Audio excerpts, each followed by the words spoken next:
வணக்கம் மக்களே! நீங்க இப்படி பண்ணுவீங்கன்னு கொஞ்சம் கூட எதிர்பார்க்கல. சோலி முடிஞ்சு ப்ரோ. முடிஞ்சு அவ்வளோதான் ப்ரோ. முடிச்சு விட்டாங்க. விக்ரம வசமா செஞ்சு முடிச்சு விட்டாங்க. 2 வாரத்துக்கு முன்ன விக்ரம் நாமினேஷன்ல இருக்கப்போ votingல ஃபர்ஸ்ட் பிளேஸ்ல இருந்தாரு. ஃபர்ஸ்ட் பிளேஸ்ல இருந்தாரு. ஆனா அவரு இப்ப இருக்கிற இடம் eighth place bro. Eighth place. முழு காரணம் வேற யாரும் இல்ல. எஃப்ஜே தான். போற போக்குல ஒரு போட போட்டு விட்டு போனாரு. மொத்தமும் க்ளோஸ் ப்ரோ. நம்ம கனி அக்காளுக்கும் ஓட்டு எகுறுது ப்ரோ. ஓட்டு கனி அக்காளுக்கு எகுறுது. எப்படி தான் வருதுன்னே தெரியல. எங்கேருந்து வருதுன்னு தெரியல. என்ன காரணம்னு தெரியல.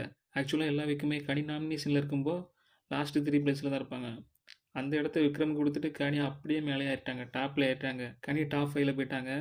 விக்ரம் யாருமே எதிர்பார்க்காத அளவுக்கு கீழே வந்துட்டாரு. அதான் உண்மை. ஒருவேளை டபுள் எவிக்ஷன் இருந்தா விக்ரம் வெளியே போக வாய்ப்பு இருக்கான்னா அது இல்லை ப்ரோ. அது வாய்ப்பு இல்லை. இப்போ டபுள் எவிக்ஷன்னா ஒன்று அமித், இன்னொன்று சுபிக்ஷா. இவங்க 2 பேரும் அதிகப்படியான வாய்ப்பு இருக்குது. சுபிக்ஷாக்கு ஓட்டே இல்லை ப்ரோ. அந்த பொண்ணு ஆரம்பத்துல இருந்தே ஓட்டு இல்லை. நாமினேஷனில் வரும்போதெல்லாம் எப்போவுமே லோ தான். ஸோ இந்த வாட்டி கன்ஃபார்மாக வெளியே போவாங்கன்னு நினைக்கிறேன். ஏன்னா ஓட்டு இல்லை. அந்த பொண்ணை வச்சு கண்டென்ட்டும் இல்லை. வெளியில் ஓட்டும் இல்லை. மேபி சேனல் வந்து அவங்கள ஃபேமிலி டாஸ்க் வர கொண்டு போகலாம்னு நினச்சிருப்பாங்க. ஃபேமிலி டாஸ்கில் இன்னுமே அவங்க ஃபேமிலின்னு வரல ப்ரோ.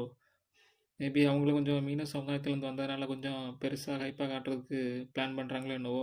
ஓட்டுகள் இல்லாதனால மேபி மேபி இல்லை.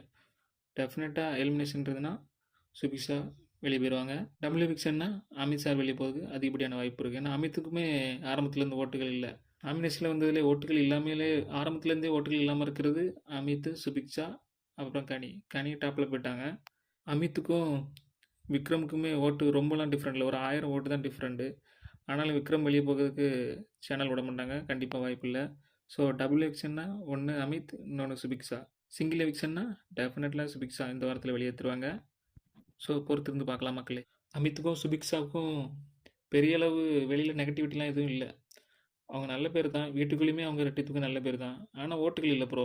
பெருசாக அவங்கள வச்சு கண்டென்ட் இல்லாதனால மக்கள் அவங்களே ஏற்றுக்கலை. ஸோ நாளைக்கு தெரிஞ்சிடும் ப்ரோ. நாளைக்கு யார் வெளியே போகிறா, டபுள் எவிக்ஷனா சிங்கிள் எவிக்ஷனா நாளைக்கு தெரிஞ்சிடும். ஸோ பொறுத்திருந்து பார்க்கலாம்.